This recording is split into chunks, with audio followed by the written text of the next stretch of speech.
뼈에는 원래 구멍이 있긴 한데 그 구멍이 이제 좀 커지고 구멍이 더 많아지면은 뼈가 아무래도 약해져서 부러지기 쉬운 상태가 되는 병을 골다공증이라고 합니다. 원래는 이렇게 구멍들이 작고 뼈 자체가 커야 되는데 지금 이 그림을 보시면은 하얀 뼈는 얇아져 있고 구멍들이 너무 커져가지고 뼈가 그냥 텅 빈 것처럼 되어 있습니다. 뼈를 자르면은 저렇게 하얗게 진하게 보여야 되는데 얘는 좀 시꺼멓게 보이죠? 휑하다는 뜻입니다. 골다공증은 특징이 남자들은 사실 그렇게 별로 없어요. 되게 폐경을 하고 난 여성들에게서 주로 생기는 병이고, 폐경을 하게 되면은 이 에스트로겐이라는 여성 호르몬이 있는데 뼈의 생성에 되게 중요한 역할을 하거든요. 근데 이 에스트로겐이 갑자기 줄어들면서 뼈가 급격하게 약해지게 돼 있습니다. 파란 선이 남자의 뼈 상태고 빨간 선이 여자의 뼈 상태를 뜻하는데, 우리가 살면서 제일 뼈가 튼튼할 때가 30살 정도가 됐을 때입니다. 그러다가 30살이 지나면서부터는 뼈가 약해지기 시작하는데, 50세를 기준으로 남자들은 그냥 완만하게 나이가 들면서 그냥 저절로 줄어드는데, 여자들은 이 50세를 기준으로 갑자기 뼈가 줄어드는 양이 아주 급격하게 변합니다. 이 노란 부분에 들어왔을 때는 이제 뼈가 쉽게 부러질 수 있는 상태가 된 거죠. 골다공증이란 병의 별명이 침묵의 질환입니다. 증상이 없어요. 골다공증이 내가 심하다고 해서 내가 불편한 게 있냐? 전혀 없습니다. 우리가 언제 골다공증을 알게 되느냐? 보통은 뼈가 부러지고 나서 병원에 와서 이것저것 검사를 하다가 알게 되는 경우가 대부분입니다. 제일 흔하게 부러지는 게 이제 척추뼈, 그 다음에 손목, 그 다음에 고관절. 대개 미끄러져 넘어질 때 땅을 짚다가 손목에 금이 갈 수 있고, 엉덩방아 찌면서 고관절에 금이 갈 수 있고, 척추뼈에 금이 갈 수가 있습니다. 골다공증에 의해서 뼈가 한번 부러지기 시작하면은 또 뼈가 부러지는 확률이 2배에서 10배까지 증가를 합니다. 그리고 척추 골절이 발생을 하면은 20%는 1년 이내에 또 다른 척추뼈에 또 골절이 생깁니다. 결국에는 끝까지 가면은 골절과 관련된 후유증도 문제지만 제일 중요한 거는 논문을 몇십 년 동안 연구를 해봤더니 사망률이 증가한다는 게 이게 더 심각한 문제인 것 같아요. 점점 마음도 위축되고 몸도 위축되고 그러다가 몸이 점점 허약해져서 돌아가시는 상황이 생길 수가 있는 거죠. 그러면 이 골다공증을 미리 알 수 있는 방법이 뭐가 있을까요? 우리가 뭐 뼈가 약해지고 뼈에 금이 가고 그래서 나중에 알게 되는 경우도 있지만, 문제가 생기기 전에 알 수 있는 방법은 골밀도 검사를 해봐야 되는데, 여러 가지 검사 방법들이 있는데 아마 요거는 다 해본 기억이 있으실 거예요. 건강검진 때도 해보셨을 거고, 이 척추뼈하고 이 대퇴골, 고관절, 허벅지 뼈의 상태를 체크를 해서 골밀도를 측정하는 게 지금 가장 좀 정확하고 쉬운 방법입니다. 골밀도 검사를 도대체 누가 해야 되느냐?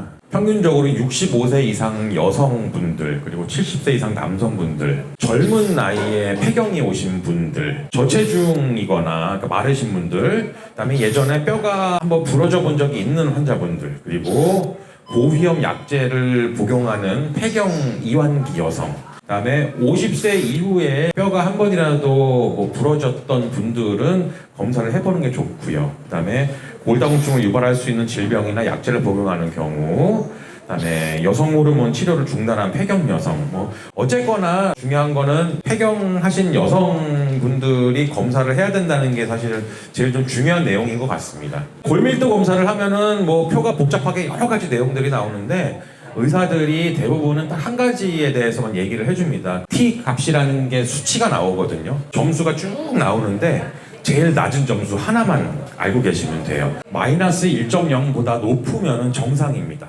마이너스 1.1에서 마이너스 2.4 사이가 되면은 이거는 골다공증 전 단계인 골감소증이라고 합니다. 골다공증 치료를 하실 필요는 없고 칼슘만 처방을 하게 됩니다. 마이너스 2.5 밑으로 내려가기 시작하면은 이제 이때부터 우리가 이제 골다공증이라고 진단을 합니다. 누구나 다 대부분 생기긴 하지만 그냥 자연스러운 노화 현상이 아니라 이거는 치료를 해야 되는 병이 맞거든요. 그래서 60대 이상 여성분의 36.6%, 70대 이상 여성분의 68%, 거의 70% 가까이 골다공증을 진단을 받게 됩니다. 골다공증의 무서운 점이 뚜렷한 증상이 없습니다. 내가 골다공증인지 아닌지 잘 몰라요. 그리고 여성의 40%에서 척추나 손목이나 고관절 등의 골절을 10명 중에 4명은 이 경험을 하게 되는 거고, 뼈가 부러지고 나서야 병원에 와서 여러 가지 검사를 하다가 골다공증인 경우도 알게 되는 경우가 많습니다. 골다공증 예방을 위해서는 칼슘도 드셔야 되고, 비타민 D도 드셔야 되고, 운동도 열심히 해야 되고, 낙상 방지, 넘어지지 말아야 되고, 담배 피우는 게 뼈에 좋지는 않거든요. 칼슘은 이렇게 음식으로도 보충할 수 있지만 음식으로는 많이 부족해서 캐러멜처럼 씹어 먹을 수 있는 칼슘 젤리 같은 것도 많고, 비타민 D는 여러 가지로 보충을 할 수가 있는데 등푸른 생선들이 비타민 D가 좀 많은 음식이고, 달걀, 노른자, 버터, 그 다음에 오전 10시부터 2시에 해가 제일 좀 쨍쨍 내리칠 때 나가서 햇빛을 받는 게 좋습니다. 주 2회 이상 한 30분 이상 좀 이렇게 햇빛을 보면서 산책을 하시는 게 좋고요. 보충제도 여러 가지 도움이 됩니다. 운동은 뼈의 양을 유지하는 데 굉장히 중요한 역할을 하고, 하루 30분 이상 일주일에 한 3일에서 5일 정도 걷기 운동이 사실은 제일 좀 편하죠. 시간, 장소, 운동기구 등의 구애를 받지 않고 운동에 소질이 없어도 누구나 할 수 있는 운동이고, 골다공증 치료의 목표가 뼈가 부러지는 걸 예방하는 거거든요. 이 뼈는 부러지든지 안 부러지든지 둘 중 하나잖아요. 뼈가 부러지면은 이거는 골다공증 치료를 실패를 한 거예요. 그냥 효과가 무조건 나타나는 게 제일 중요한 거거든요. 또 하나 중요한 게, 골다공증은 골밀도 수치가 좋아져서 임의로 약물을 딱 끊어버리면은 금방 다시 처음으로 돌아갑니다. 골절 위험이 다시 커지기 때문에 얘는 함부로 끊으면 안 돼요. 우리가 고혈압약 같은 거를 드시다가도 혈압이 정상으로 돌아왔다고 약을 끊지 않잖아요. 병원에서 약은 그냥 비타민 드시듯이 계속 드시라고 하잖아요. 이 골다공증 치료도 똑같습니다.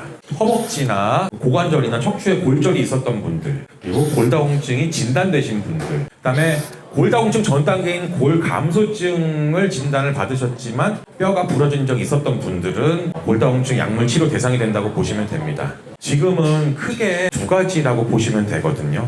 골 흡수 억제제라는 게 있고, 그다음에 골 형성 촉진제라는 게 있습니다. 골 흡수 억제제 중에서 가장 대표적인 게 이 프롤리아라는 주사제고요. 골 형성 촉진제 중에서 가장 대표적인 게 이베니티라는 주사제입니다. 한 10년 정도 연구를 해봤더니 뼈가 진짜로 튼튼해지더라 라는 논문 결과가 정확하게 나와 있어서 지금 이게 제일 많이 쓰는 약들입니다. 옛날에는 그냥 골다공증 진단만 되면은 이제 그거에 대해서 치료를 했었는데, 이제 그것도 조금 더 세분화가 돼서 골다공증 중에서도 고위험군, 그 다음에 초고위험군이라고 그래서 분류가 좀 더 세밀하게 됐습니다.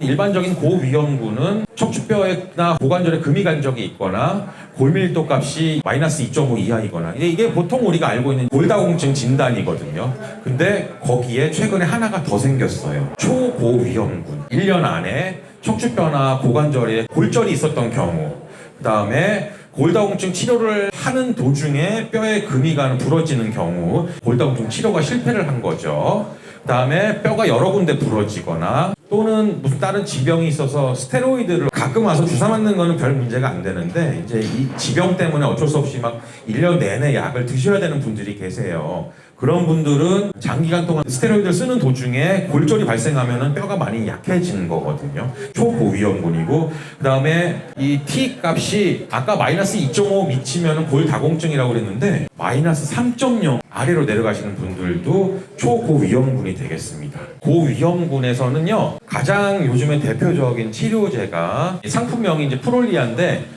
얘가 지금 전 세계적으로 제일 많이 쓰고 있고 6개월에 한 번씩 딱 2번만 마시면 돼서 너무 간단합니다. 제일 안전한 약이라 아마 요즘에 병원에서 제일 많이 쓰고 있을 거예요.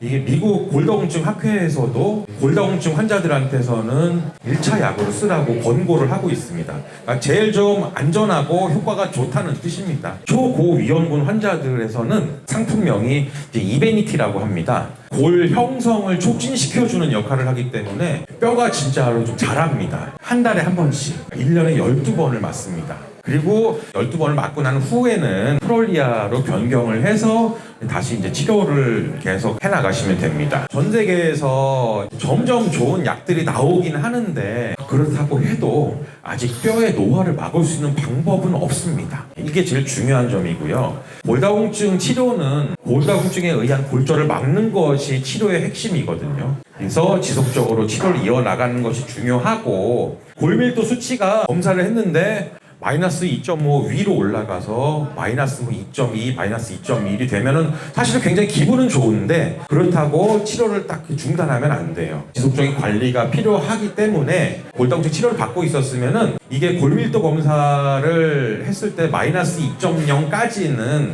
계속 한 3, 4년 정도는 보험 적용이 계속 되거든요. 그래서 치료는 편하게 그 병원에서 안내를 해드릴 거고 좀 잘 받으실 수 있을 겁니다. 제일 중요한 거는 이제 병원에서 꼭 치료를 제대로 받으셔야 되는 병이라는 게 제일 중요한 거거든요. 그러니까 이거는 내가 집에서 그냥 혼자서 뭐 생활을 개선해서 하는 것만으로는 너무 부족합니다. 그래서 꼭 병원에서 치료를 받으셔야 되고요. 골다공증이 의심이 되면 병원 가서 검사를 하시고 의사랑 좀 상의를 하셔서 치료를 잘 받으시면 될 것 같습니다. 네, 이상입니다.